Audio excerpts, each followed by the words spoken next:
I'm grateful to be here, and Tony invited me to. I'm grateful that he invited me to be here. It's my first presentation at the Course in Miracles conference, and I'm having so much fun. And it doesn't feel like the first time, because I feel I'm with family. I felt it yesterday when we were dancing. It was true joy to see different people from different cultures getting down in their own way. I was just mesmerized. It was such a beautiful symbol of the presence of love, of everyone just expressing what I would say our inner child fully, right? With no judgments, just letting go. And I feel that that's what this conference is about being present to that love. And I think that every single person that's here today has felt that in some way or another. So I don't feel it's my first time. I feel I'm in family, with family. I would say mi familia, mi familia. I'm going to share a little bit about my journey of finding the Course, but the big chunk of my talk, I want it to be all about how I was able to finally live it and experience freedom and more peace in my life. I want everyone to walk out of here with practical tips and tools on how to really apply this and live this fully. Because it's something that I can personally speak about because I struggled with being a Course student for over 10 years and not really living it. Just keeping it in the book and my lessons, although it's not reflected in my life, right? I am love. I'm a perfect child of God, but I'm going to go tell off the next person that goes down next to me and, cuts me off on the street, right? It's not in synchronization, right? Or I'm abundance and I'm thinking about lack and limitation, right? So there's a place that I was able to get to with a lot of courage and a lot of willingness that brought that together, which is I am love. It's not I am love, but is I am. I am. Right? There's no, it just is. It was a journey. It was definitely a journey. So I'll begin with, for those that don't know me, I'm Reverend Maria Felipe. I come from Los Angeles. At least it seems like I come from Los Angeles. I speak at Unity Church of Burbank, and I also founded the Spanish ministry there. And I do talks there on Sundays, all Course in Miracles based. I do speak about Unity because I am in a Unity institution, although my background and my teaching comes from Pathways of Light, which is Course in Miracles related. So what I do is I do like a kind of melting, marinating of Unity and Course in Miracles, although really the key of my talks are the Course in Miracles. I began my journey at Unity in Miami. That's where I'm from. And I was going to Unity, but I hadn't heard of the Course in Miracles. I ended up hearing the Course in Miracles because I was literally on my knees at some point in my early 20s. Can a lot of us relate to that are here today? Of desperation, of depression. I had a depression and I didn't know what that was. I don't know if, I used to tell my parents, because my parents were very open with me and very loving, and I didn't understand why I was never told that we get depressed. Right? I was very, very depressed. I was in the entertainment industry, which I still am. I was an actor. I started modeling when I was 13. I began acting and hosting, and I was in this world of competition, and I believed I was in a world of competition, always trying to get the job, always looking for completion outside if I had that job. And not only that, my big deal is men. Giving away my power. Right? Constantly. Men were my God. If I had a man, she laughs, right? Yes, I know. You feel me, girl? Men were my God.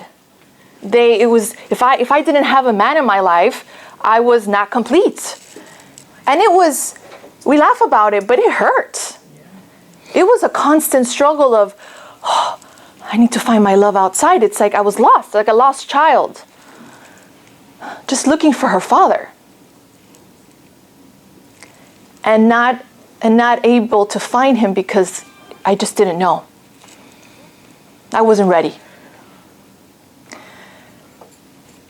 I ran across this book, which I'm sure a lot of people have found, Course in Miracles, through Marianne Williamson, Return to Love, at Barnes & Noble's. Her face was right there. I was like, okay. And I took the book, I saw it as a symbol, and I began reading it. And she kept on talking about this blue book on this table and this and that. And I'm like, what is this lady talking about? What is this book she's talking about?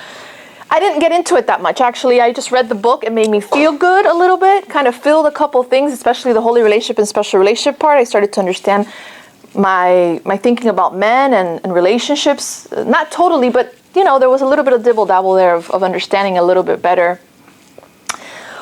Then forward 2 years later, I was still going to Unity of Miami on the Bay. And I was at the bookstore and I hear someone say, there's a Course in Miracles group. And most of you know, most Unity churches have course groups in them. I didn't know this, but they do. At the time I didn't know, but found out they do. And I went. And there was this heavy-set guy. He had this big board and he's presenting the Course in Miracles. This is a Course in Miracles introduction. And he's going on and on about this is a world of cause and effect and we're responsible for our lives. We're not a victim of the world that we see. We forgive people for what they haven't done. And I'm like, what? What? What they haven't done? What do you mean? I feel it's happened. It's happening. Wow, I was like, and then I'm the cause and the effect is out there? Holy shit. I am creating a bunch of stuff and it's coming from me? Wow. So I had to marinate with that a little bit, but even though I did not understand, and I have to say at this time I was in my early 20s, like about 5 years ago. I was in my early 20s and I didn't, even though I didn't understand these concepts, I didn't understand anything he was saying when I was sitting in that room and I saw that board. Even though I did not understand, I knew it was my path. It's something that it wasn't, I didn't need to, it's something that I felt was reminding me that you don't need to know this. You need know nothing kind of experience. It's just go. And everything will unfold. I began going to the course group there. They had it only in Spanish, actually, at the time. And I was going every week. I was trying to find myself, right? Because I'm lost. I'm doing the course still. I'm going to the group, and I'm outside trying to look for men still. And I'm still going to auditions. And in the auditions, I'm feeling like I'm in competition because there's a bunch of people in the room. Right? So I put myself in the situation of where I feel that I'm nothing. I feel that I need to compete against this person. Right? So my experience was that I was studying the course, although I'm going to this group on Mondays, but my life, I don't know if a lot of you could experience this, my life is not aligned to whatever's going on in those sessions. I'm going around the world literally very irrational, very, very hurtful to myself, drinking a ton so I can sedate, so I can suppress everything, partying. Oh my God. I was dancing to 12 o'clock. I do like to dance. I'm a little bit of a partier, and in Miami, you party till late. So I was really, really getting it on with the whole, I was like an ego all the time. I was like, everything outside really mattered. And everything outside is what completed me. Hence, I was super depressed. I was super depressed, and I got an audition for WWF, which later on became WWE, World Wrestling Entertainment. People know this organization? Okay. WWF. It was WWF, and now it's WWE now. Yeah, Stone Cold, Steve Austin, China, all those guys. The Rock actually worked with me at that time. So out of 300 girls, they auditioned. They went to New York, they couldn't find anybody. I think they auditioned like 500, then they went to Miami, they auditioned 300, and I went to the audition. And like the day later, my agent calls me, and I'm super depressed at this audition, right? I'm going through a breakup with this French guy that broke my heart. It's like, Bibi. He was so romantic. Bibi. You want some fish, you want some vegetables, you want some wine. But he was a jerk in a lot of ways. French guys are known to, spread their seats. So he was a number on me. He was a jerk at that time. I forgive him.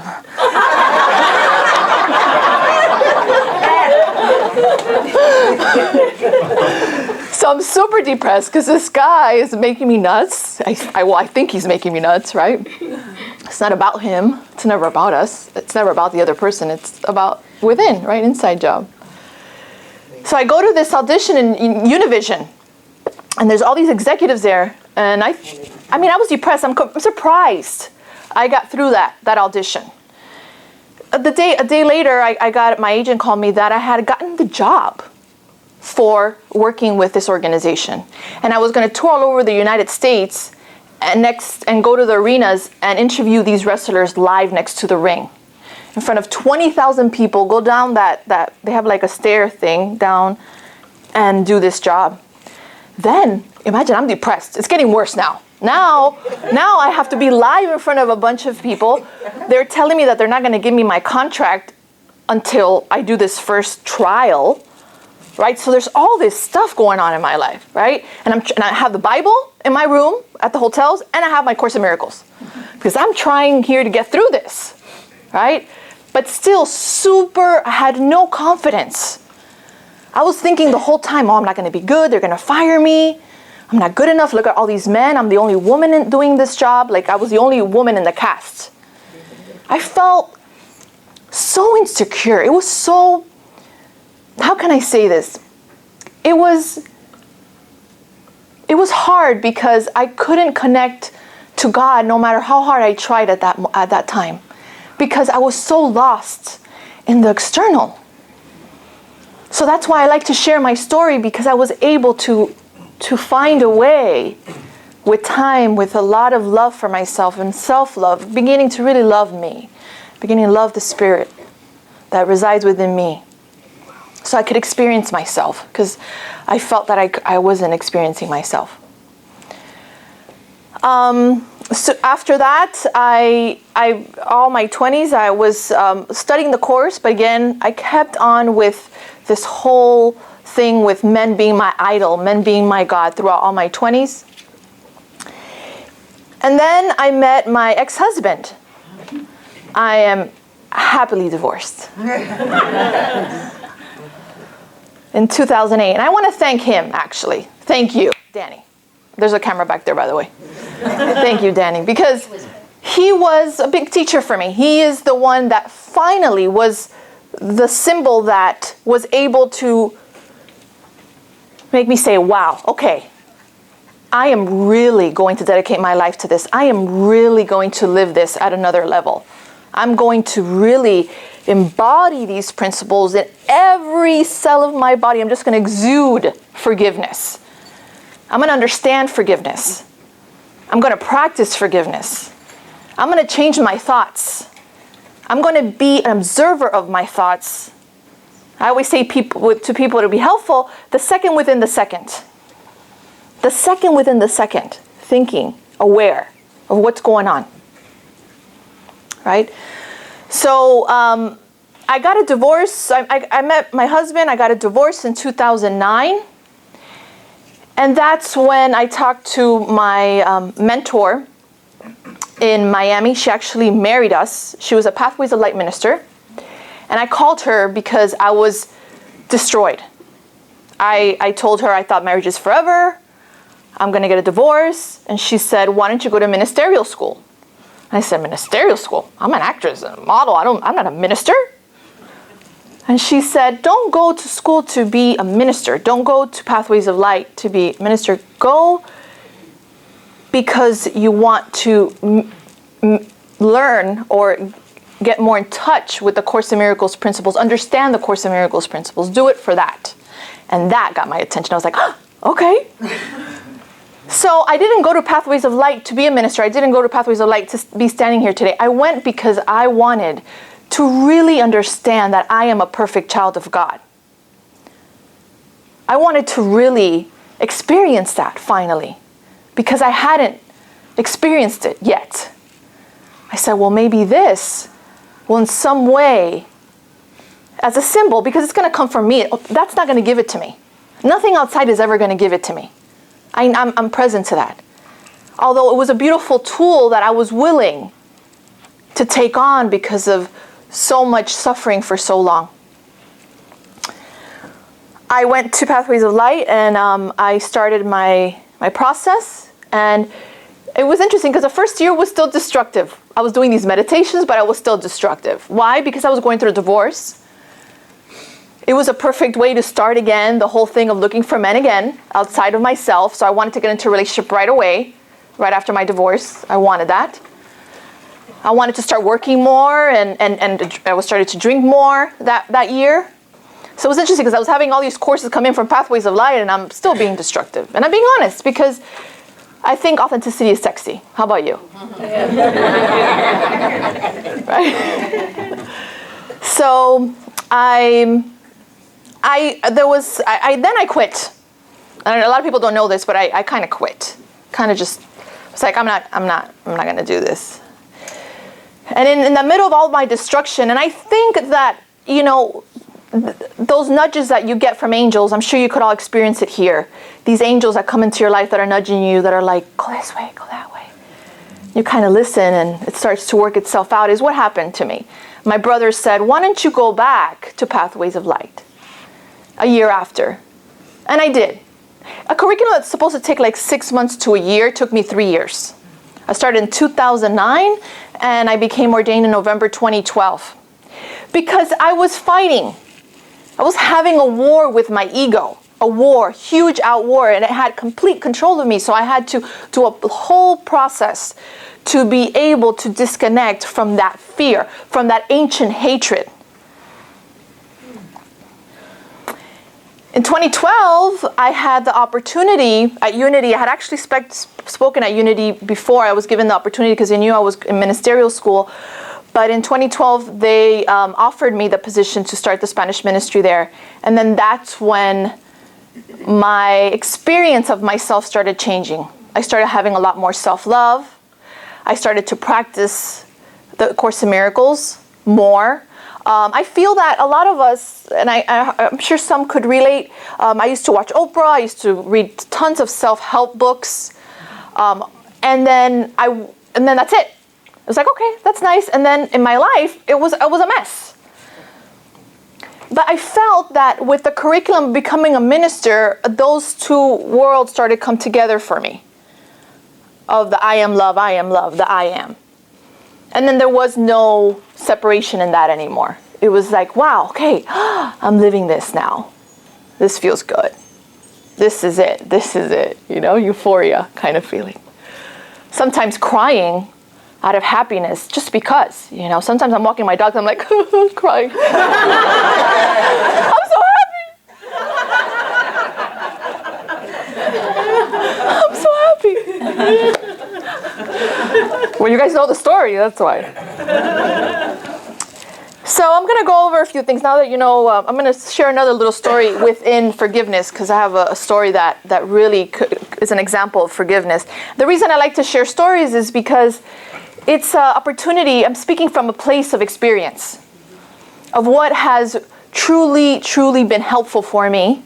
And if I can share something today that anybody here could grasp, and it could be like, wow, this made a difference in the sense that I could apply this in this way in my life. The conference title is Living the Present Love.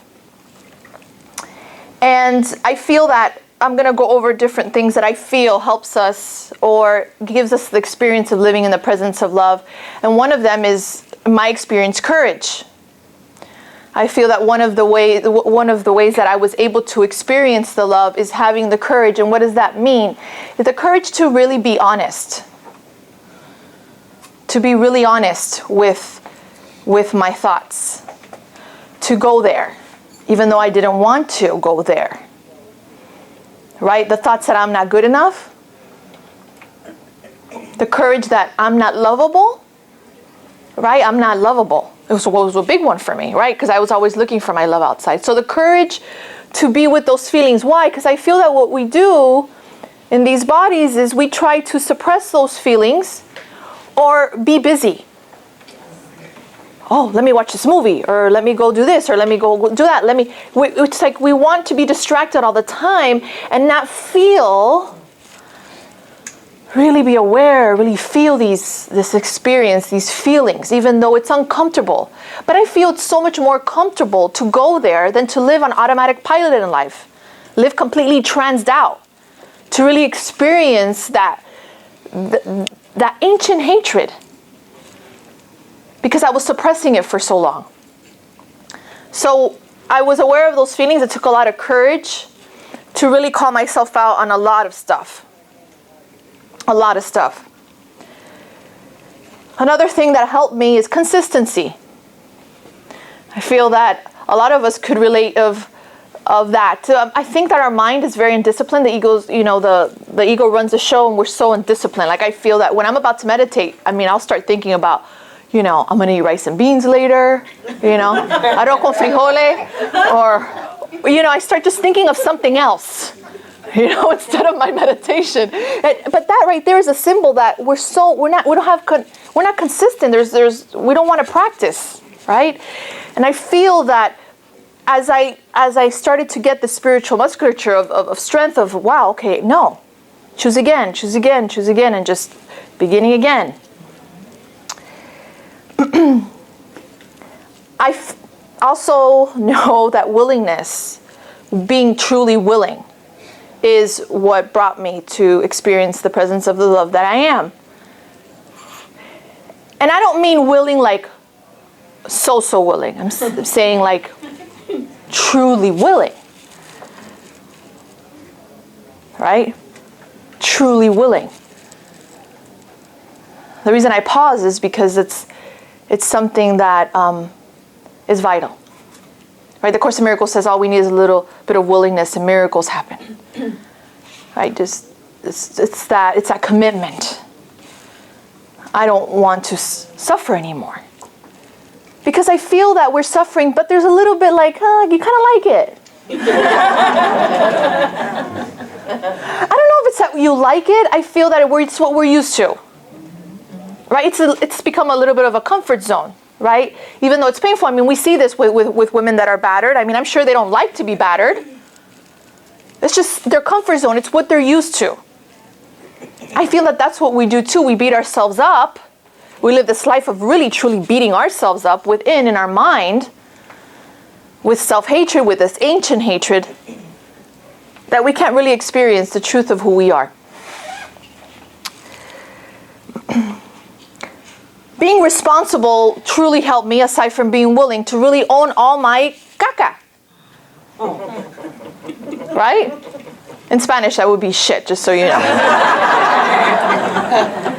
I had to own all that stuff. I had to really be responsible for all my projections. I had to really come to terms that guy didn't really do anything. Right? It all was a projection coming from me. I was the cause, and the effect was out there. I finally understood it, right? I had heard it 15 years earlier. And then now I finally understood, wow, I'm the cause. The effect is out there. And now I'm seeing, wow, I like it. I like what I'm creating now, right? It was so different than before.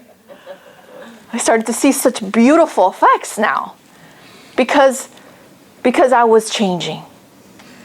And stuff would happen, and stuff still is happening, but my experience of it is different because that's what the Course does. It gives us an experience of it that is different. We're not here to change. I'm not here to change Trish, right? I experience her through love or fear. That's my choice. Right? So that's something that helped me, that it's up to me. How am I going to experience the situation? And that gives me freedom, power.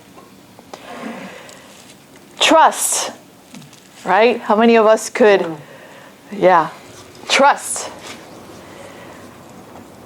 I began, trust is something that I wasn't really good at till probably 2 years ago. Why? Because, I like to have control. I like to manipulate. I like to make things happen. I was in a business, an entertainment business that, I make things happen. right? I'm like, I do this, I do that. It's like a leader role, right? So it was hard for me to trust and to let go because Maria wanted it to be her way. When I began trusting, I was free. Now, I also within that trust is letting go of big deals, right? Because when you're trusting, you're letting go of what society has taught us is bad, right? IRS issues, right? That's bad. My congregation, I deal with a lot of my congregation members. They're Hispanic. They're dealing with immigration, right? That's a big deal. When we go get our license, that's a big deal, right? I have found that I'm so free when I don't give those things value or meaning. Why? Because those big deals aren't bigger than the love that exists within me. Those big deals are not aligned to what my Father knows to be the truth about who I am. So I look at those big deals and I'm like, okay. And I trust. I went with David last year to his Casa de Milagros, and I actually had an experience with him of where we have talked about trust, and he is a symbol of living that trust, which is inspiring for me as well. Seeing my peers live in trust, the other teachers. And I come to LA, and I'm free because I'm trusting. I'm trusting in the processes. And I don't trust because I want to manipulate or make happen. I don't trust because I want something to be manifested outside. I trust because I want to be free. So I know that something else that is bigger than me, than this body, and than the cell of this body is running the show. So I don't need to worry. It will work itself out. It's a whole nother way of living to trust. Because I'm not talking about the trust like, I trust you because you have Jesus.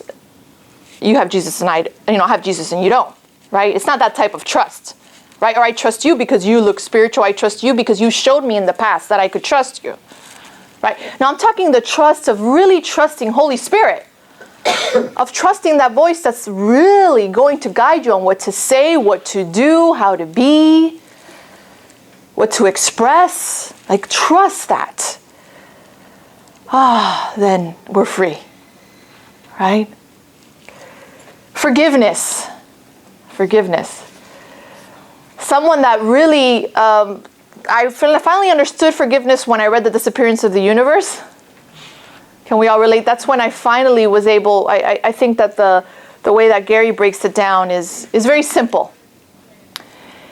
And I began to understand it, although not ready to live it, not ready to fully experience forgiveness yet. Why? Because the second step is that person didn't really do anything. I wasn't ready for that one yet. I'm going to go ahead and go over a forgiveness story. I'm going to share with you a forgiveness story, and then a steps on how I use forgiveness in my life. Excuse me one second. 2013, how many went to the course conference in Chicago? Who remembers me being on a wheelchair? I can't hardly walk. Yeah. I had a major surgery 4 weeks before the conference, which was a miracle. I was there, and I could hardly walk. I was literally walking like a turtle because I was so in pain. And I was either on my wheelchair, people were taking me on my wheelchair. I think there's some people here that literally pushed me on my wheelchair while I was there. And thank you for that. My whole point is that we're not a body, obviously, right, at that point, aside from forgiveness, but I realized at that point I wasn't a body. I remember that we were in the big room with all the people. Remember how we do on Sundays? And I was in the back, all the way in the back, because I didn't want to be I'm getting up and down a lot because I'm uncomfortable. Then I had this mystical experience of seeing everyone and being like, wow, I'm not a body. I had a surgery that almost cost me my life 4 weeks ago. And I'm not even in LA. I'm in Chicago in a conference with all these people. I realized that there's no way I'm this body. There's something else here that's running this show, which is so much more beautiful than this body could ever be. That really matters. That's what truly matters. I was in a relationship of which was very brief. It wasn't a long relationship. It was a very short-lived relationship. And it was around Easter time, 2013, because I think the conference was like soon after that, right? So I did my Easter service in a lot of pain. I started to have this pain. And at this time, I had ended this relationship with this gentleman, but I was having this pain. It wasn't like a normal menstrual cramp pain for women that are it was a different type of pain. It was like double that, and I didn't understand what that was. So I remember going to do my service at Unity of Burbank, and I remember my musician at my house rehearsing downstairs, and I was in my room, and I was just curled up, just sobbing because I had all this pain, and I wasn't sure what was going on, and I had to give a talk at the church that day. So I go and give the talk at the church. My congregants are like, "What's wrong with you?" I was like, "Oh, I'm just having a little bit of pain." But I did. I actually got through it because of the adrenaline and everything. Everything worked itself out. 2 days later, I went to see the doctor because it was starting to get very severe. And she had informed me that I might be pregnant. And imagine, I'm here, a minister now. I have been studying the Course in Miracles. I'm thinking I got it together. And then I have this news. Right? And the reason I share this is because I'm sure that we could all relate in other ways, right? Because we're thinking, wow, we're being spiritual, we're doing our job, and then, well, what is this, right? So it was this, I was so confused. I was like, wow, okay. 2 days later, I'm getting ready for an audition, and I can't get ready for the audition. I mean, I literally can't even stand up anymore.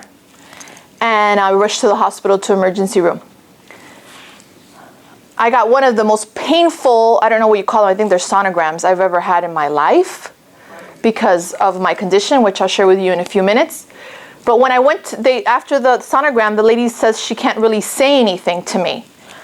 She says I'm pregnant, but she can't really say anything, like what's going on with it, right? Because of procedures, the way that they do it in the hospital.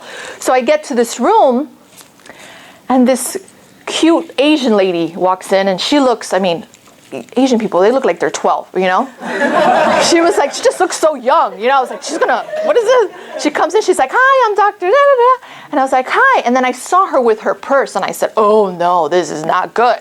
Why? Because if she has her purse, it means that they've called her in. This is an emergency. All right? And I'm like, oh my goodness. So I look at her, and she's there with her purse, and she says, "Maria, you're having an ectopic pregnancy. What is this?" I didn't know what it was, so I'm going to share it for the people that probably don't know. It's basically the sperm and the egg get stuck in the fallopian tube, and it starts to grow. It never makes it. It just starts to grow and grow. I didn't know this existed. And I was 6 weeks. So that's why I was having all this pain, because I was having that expansion in my fallopian tube. And she says this, "Maria, you're having an ectopic pregnancy. You have to have surgery. You're going to die." Oh, wow. At the same time. We could laugh about it. It's funny. Now it is. Now it's funny. Just boom, boom, boom. And the reason it's okay to laugh and it's okay to, for me, it's, I'm actually grateful that it happened that way because I didn't really have time to think about it. Right? I'm happy that it was such a gift for it to be done that day instead of preparing, oh, I'm pregnant, and then getting prepared for the surgery, and there's all this thinking. No, it was just like, bam. It was like, let's do this, right? Then I started to negotiate with her. How about if we take it out of here, and let's put it over here, and let's save it? And then I was just like trying to save this energy that wasn't even... It was kind of, I think I eventually had exploded, but I was just trying to figure it out, and then she's like looking at me, and I'm like 10 minutes going on and on, because at this time you're a little bit delusional. I had lost so much blood, I was just out of it, and she's like, "If you don't have the surgery, you're gonna die," just like that. And I said, okay. I got out. This is when the forgiveness starts to come in. after the surgery. I had to have 3 blood transfusions. Well, I had a, which she wasn't sure, but it did burst inside me. So it was all over the place. So I was in the hospital bed after that surgery at 8 p.m. I came out of surgery. And I remember I was in the hospital bed. And that was my moment of realizing, getting close to my ancient hatred at that point, right? To really experiencing all that you guys, the story I've told you, all in that moment. It was my moment to really release this connection with men, this looking for love outside of myself at that time. It all came. And I was feeling it in every cell of my body, and I was in so much pain, not only physically, but mentally. And I was just feeling it. Until I had this enlightening moment of where I said, I want to forgive. I don't want to feel this way. I want to get through this. Because it was so painful. Because it was painful in both ways, right? Mentally and physically.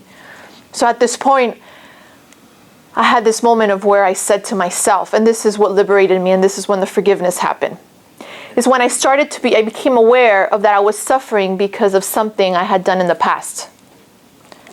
So the ego's whole story, I would have, I could have, I should have, I wish I would have done it better. I was just thinking about the whole thing that had happened with this gentleman, that I wish I would have done it better. Right? That I wish I would have done things a bit differently. So I was just going over my mind, crucifying myself because of that. And then I started to look at my past, all my past, and started to crucify myself because of that.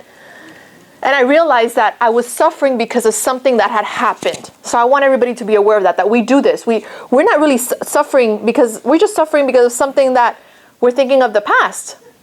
And in truth, we're not even really suffering about that. We're suffering because we feel guilty because we separated from our Father, right? So at that moment in the bed, I realized that I was suffering because of something that had happened. And I said, wow, that's delusional. Like, I'm suffering about something I can't even change. Like, I'm here now in this bed. I'm responsible for this experience. I'm here. And then I said, I did the best I could with the awareness I had.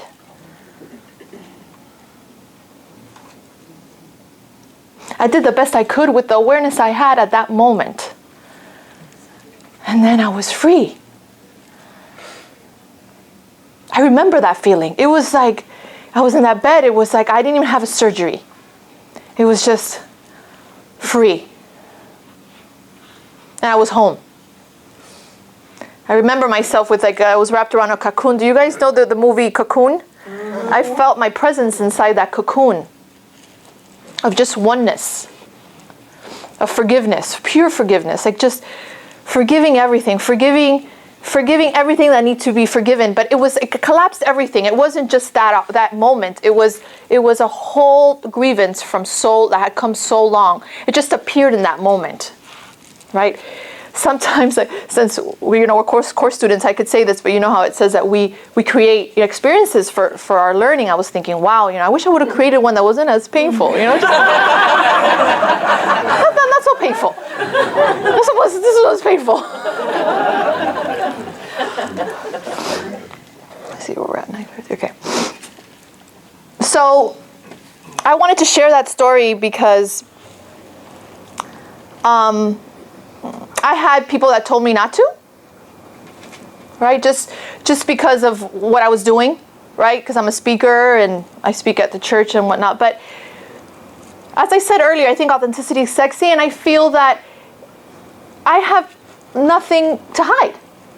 It was an it's an experience that in one way or another, each one of us in this room could relate to a story like that. Not that story, but maybe other things that have happened in your life that you're willing to do better, you're willing to change, right?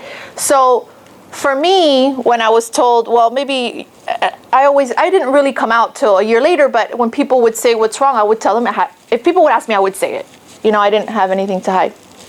Or I didn't feel like I needed to suppress that. And that helped me because I feel that me sharing the story has helped also a lot of women that have had miscarriages or have had some sort of ectopic pregnancy, One thing that I feel that was ideal for me was that I never felt that I lost anything. I had joined a Facebook group for ectopic pregnancy, and there was a lot of suffering going on this feed. I had to get out of there right away. There were just, it was just a lot. I mean, and not that it's bad, it's just what I'm not identifying to that anymore. So I feel, till right now at this day, I can really say, I don't feel I lost anything in that surgery at all. I didn't lose anything. I gained everything. I gained everything. Nothing. I didn't lose anything. I was able finally to experience that I am a perfect child of God no matter what.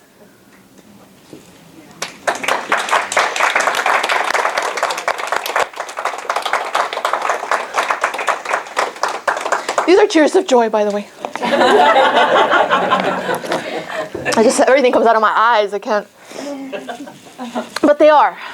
They are because, I mean, as I've told you the story, I was able to finally experience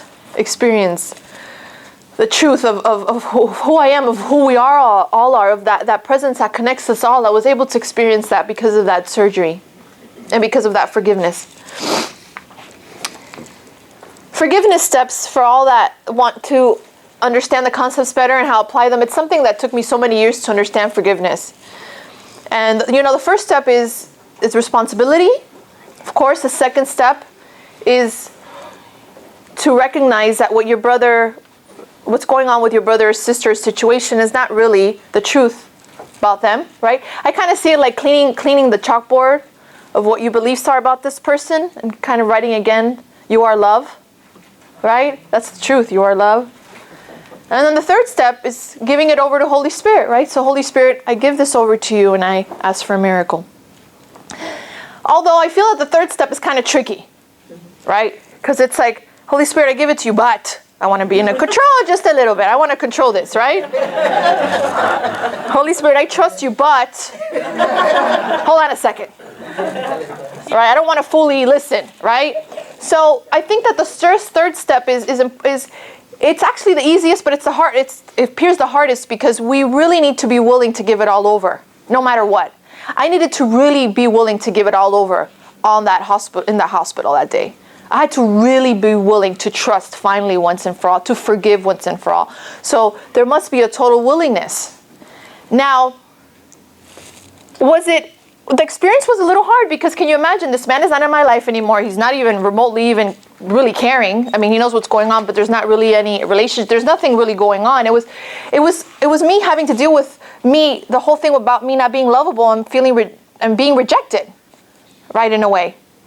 So, yeah, it could appear that it was hard, although it's hard for my ego. It's not really hard when I'm doing it with Holy Spirit. It actually is very easy. Right? Hence now everybody knows why I was in Chicago walking around like a turtle on my wheelchair. Now you know why, right? And isn't it a miracle now knowing the story that I was even able to be there 4 weeks later?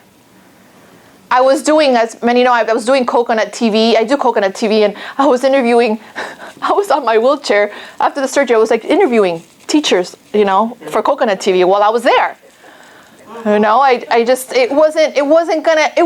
was not gonna get me down. There's two stories in the Bible which I love. It's the paraplegic and Lazarus. And Jesus says to Lazarus, come. Right? He rose Lazarus from the dead. And then there was the other one with the paraplegic, says, get up and walk. Right? I got up and walked. Thank you.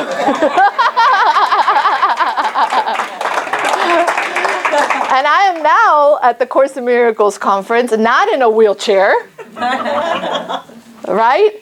And I have forgiven, right? I have forgiven. Christ's vision is something that has been very helpful for me as a course student and as a teacher, is to really see with Christ, to see through the eyes of Christ, to see the love, to hold my brother and sister in high regard. Because as I see your greatness, the greatness is also revealed to me about myself. So I'm constantly always bringing up the energy of people and seeing them, that they are not this body. right? So that's the work, right? And as we continue to do this in our daily lives of seeing, the person in your grocery store in high regard, seeing the person at the bank in high regard, seeing the people here at this conference throughout this day, for the rest of the day in high regard, you're not only honoring your brother and sister, but you're honoring yourself. Because as I recognize the love in Trish is actually one of my ministerial students, so it's really nice that she's in front of me. As I see Trish's love, I'm able to experience my love. And the ones that I feel that are so extraordinary are the ones that seem hard. Right? The people that you don't like, or that seems that you don't like them. Those are the ones also that it's opportunity to really see them in high regard. I love something that I went to David's talk yesterday, and he said something about if you spot it, you got it. Yeah. Right? So if you see it out there, is for some reason you believe that is possible, or that exists. Right? If not, you're not going to see it. So I invite you to do the inner work, and I tell this to my course group in Los Angeles, do the work of holding your brother and sister in high regard and not falling for their fantasy of ancient hatred. Not falling for that. Let's be there for our brother and sister. Let's lift them up no matter what. We don't know, it's interesting, we don't know the stories of these people. We don't know what they've gone through. There's this whole empathy and being humble and being loving, being kind. That is essential that I feel for me in my experience. I can't say that this is the truth. Everything I'm saying here is coming from my experience. Okay, and I'm not saying it's right and wrong. I'm just saying it's what's helped me. Right? Me holding people in high regard has really helped me to experience the presence of love. Right? And I love authenticity. I love when people are really raw and they cry or they don't cry, whatever it is. I had somebody in the session that I did on Friday, this amazing man, he's here part of the conference, and he was on the right, and we had done an exercise, which we're going to do in a little bit, and he started crying a bit. I loved it because I was able to really experience him. Because he had let go of all the roles, like he's a guy, he can't cry, right? A lot of men can, we identify with this, right? I'm a guy, I really am not supposed to cry, or I can't really be experiencing this right now, right? So at that moment, I was able to really experience him. He had a hug with his stepdaughter for the first time that way, and he really had an experience with his stepdaughter in the room. For me, that's what really matters. Those stories is what really matters. It's important than anything else. It's important than me booking a job. It's more important than me having a guy in my life, or having to get married again, or having to have a child. Right? Those are roles that have been assigned, that things that need to happen for me in my life so I can be happy. No. Those moments of someone having freedom, of someone experiencing the love they are, of connecting, is what truly matters, at least to me. I say it all the time when I see, like, yesterday when everybody was dancing and free and happy, that's what truly matters, at least to me. I'm like, oh my God, this is what matters. Like, everybody's just rejoicing. La, la, la, la, la, la. This is not, this is a Course in Miracles. I kind of say, it's a course of Course in Miracles, but it's also, within that miracle, there's a lot of self-love there and gentleness with ourselves, right? I feel that as course students, or sometimes we really beat ourselves up, especially with the lessons, right? I have to do a lesson every day, and if I don't do it right? Or it's really being gentle and understanding, like what I said on that hospital bed. We do the best we can with the awareness we have. And sometimes the awareness we have, unless you're David, just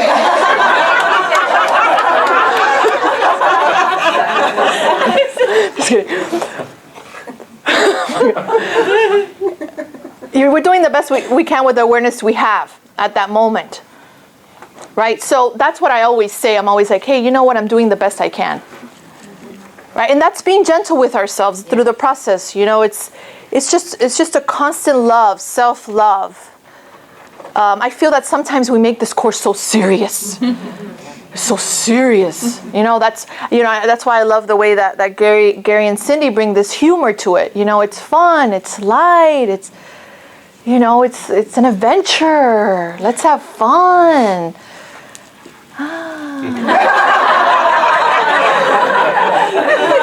Right, let go. That's how it feels, right? I think that it also makes the journey so much better when we're doing it that way, like cutting ourselves some slack. I did the lesson the best I could today. I'll try again tomorrow. What are we rushing for? There's this rush, like, let me get through all these lessons. For what? Right? Let's take our time, all right? Take our time, enjoy the journey. Yeah, I mean, my whole thing in the morning is what thoughts of love can I have about myself right now, my mind, and what thoughts of love can I have about another without lifting a finger? There's something beautiful in that. And that was the point that I was making with holding our brother and sister in high regard. Right? Because as we're holding our brother and sister in high regard and not focused on their littleness, focused on their bigness, which the Course talks about, not focusing on the littleness, focusing on the love that's there, the presence of that love, which is, again, the conference title, right? As you fully are open and willing and open to see your brother, totally, without no judgments, true forgiveness, you are free. And then when you experience it once, it starts to become automatic. You experience it again and again and again and again. It's like a domino effect. You guys know the dominoes. And it starts to become easier and easier. The experience, at least my experience of it, I feel that my experience in this stream is becoming a lot easier. I remember I used to have a lot of highs and a lot of lows. Like some days I was really happy and then some days I was on the floor, crying. But God help me, right? Up and down, up and down. Now it's smooth. It's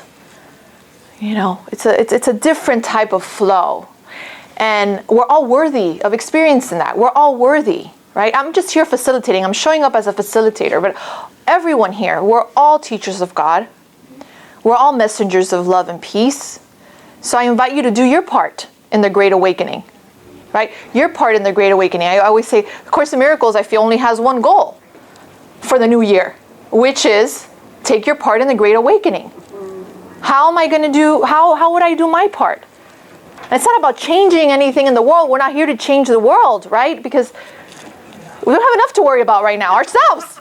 Our madness, right? Let's go within. Right? It's to